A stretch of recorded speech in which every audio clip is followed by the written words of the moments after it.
And good evening, everybody. I'm Mike Dardis. And hello there, I'm Cherie Palello. It is the first stop in the Cincinnati area for the Republican presidential candidate.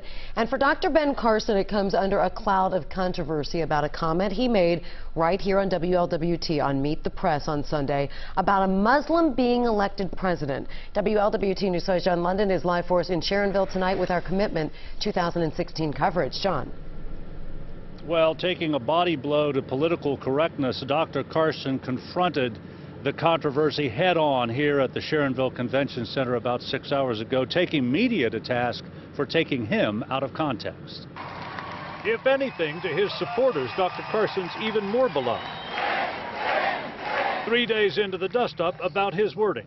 Just ask them. We cannot have a Muslim as president, and I think we're getting close to that right now. At his first public rally since the controversy over his comments on whether a Muslim could be president, Dr. Carson was adamant that we need to maintain America as America. We don't want to turn into somebody else. It's a message that rolled in with his Heeler-Hauler campaign bus, one that resonated out in the Sharonville business community today and brought an estimated 1,500 or so from various towns to hear and cheer, like this minister from a Christian church in Eaton.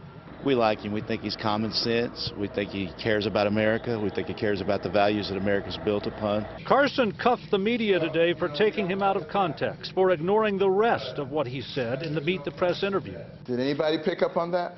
Of course not, because that wasn't a juicy story.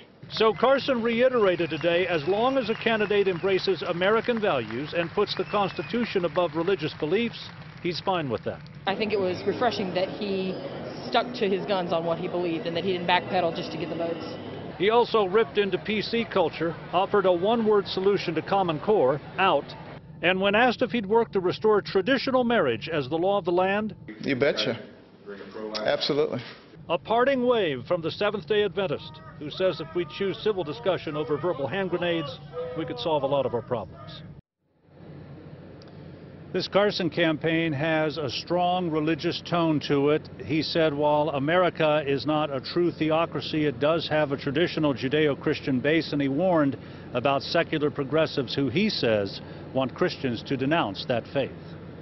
Live in Sharonville, John London, WLWT News 5. All right, John, thank you. Dr. Carson telling media today he's willing to meet with the Council on American Islamic Relations. The organization has called on him now to drop his campaign because of those recent comments from Sunday.